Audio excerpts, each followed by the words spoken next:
It's clear that the US crypto market is changing in a big way, which is very exciting to see. But there are also some big problems that are getting in the way of our progress, that is slowing down growth, which is what I am going to talk about. The big news, though, is that the SEC case against XRP is over. And mostly it's because the last step in this was the Ripple vs SEC side, because we know that XRP was cleared in 2023.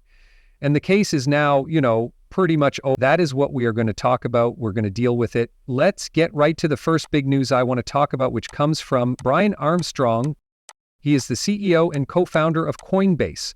Have made a lot of work on crypto laws in the US this week, and next week will bring even more. Market structure draft legislation was introduced and talked about, and work is still being done by both parties to bring stablecoin legislation to the floor. Votes are expected to happen again early next week. It's Crypto Day 514 next week, and more than 60 crypto founders are coming to D. This will be pushed for a long time. There is one thing that is clear. Getting clear rules for crypto and getting it right is very important to both sides. Both sides are now in charge and involved after years of being on the outside. Blockchain isn't just on the table, it's the first thing on the list. And yes, this is a very, very big change in the way crypto is moving. For sure, crypto is getting a lot of attention these days. We still need more work to be done, though, because there are more delays and progress has kind of stopped here. We have a big problem with that. And just in case you didn't know, this is the Genius Act, which is the big news. We just found out that the Genius Act did not pass the Senate. The bill would have been the first rules for stablecoins in the United States if it had been passed. Now, I do think that this is kind of following the previous plan, which was to have this done by August. This doesn't seem to be important. I believe the time frame is August. In other words, yes, it did fail and be late. That doesn't seem like something to worry about. In the US, laws about steady coins will be passed. We know that this will get a lot of attention, and not just from the government. The whole presidential administration will also pay attention. Trump and Scott Bissett have both talked about stablecoins. It's crazy that Trump already has his own stablecoin, but it's becoming more and more important for the US to use stablecoins as both a financial tool and a backup for the dollar. What do you think? I believe this is just a small speed bump that will get over quickly, and then we'll be back in rush mode. Like I said, this didn't pass. But there's nothing to worry about here. We did hear from Chuck Schumer, a Republican in the Senate, and the Democrats in the Senate, who just blocked the Genius Act. This important bill from both parties would make the US dollar stronger. The US dollar and what these stablecoins do for it are what matter, as I said, and give Americans more financial freedom. Democrats would rather make deals than do what's best for the country. Also, we got some news. I'm sorry, that was the wrong one. I thought I had it open, but let me quickly get it. Wait a second. That's it for now. Oh, I see. This was the other post I meant to include. It was from the banking GOP. We have the Amazon Act. Is the result of months of talks with experts, stakeholders, and members of both parties. It protects customers and strengthens national security. The GOP and 5 Democrats are in favor of it. The vote today wasn't about policy. It was about government. And this video helps make it clear how important this whole act really is, since it's not just backing stablecoins. The US dollar and the US economy are being helped by it in order to become a leader in both the traditional and digital banking systems. Look it over. The Genius Act was a success for both Democrats and Republicans on the banking committee. We worked together across party lines for hours on end to make it happen. Mr. President, you were there. We talked about it every day, for weeks and months. Before the hearing even happened, during this sitting at the banking committee, we brought up almost 80 changes.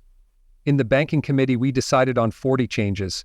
We chose to protect and lower the cost of doing business in the United States. Were there cams and lights on when we looked in? What did we see? We saw those same Democratic partners who knew that stablecoins needed to be regulated in a clear and responsible way, right away. We saw them take a step and vote against the bill they supported. The bill they made. What changed? What changed? Why did things change, Mr. President? Not the thing itself. In the last 5 versions of the law, they got more of what they wanted.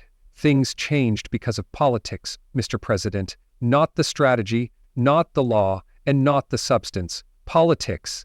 That's it for now. Yes, really. I don't get why this didn't just get through at the end of the day. That seems kind of silly.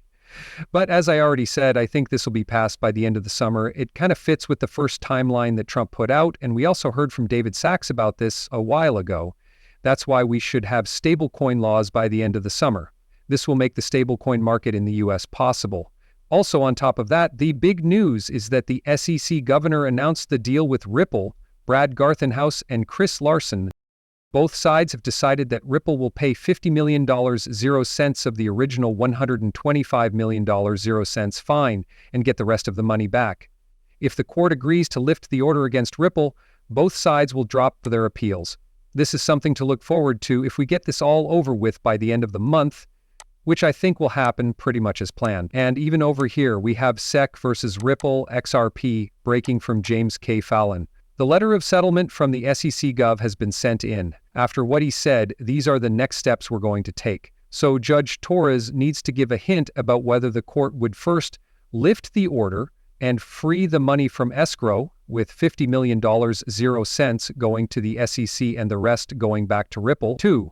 If Judge Torres makes the decision that was suggested, the SEC and Ripple will ask the Second Circuit to send the case back to Judge Torres so that the above relief can be given. The SEC and Ripple will ask Judge Torres for the above relief in a move that will be filed after the remand is granted. For the fourth part, once the order is lifted and the money is given out, both the SEC and Ripple will ask the Court of Appeals to throw out their appeals. That's it. Okay, let's be honest now. The case is over. Okay, it's over. But this isn't good because the law part of the process isn't over yet. Everything we're going through now has to be done again.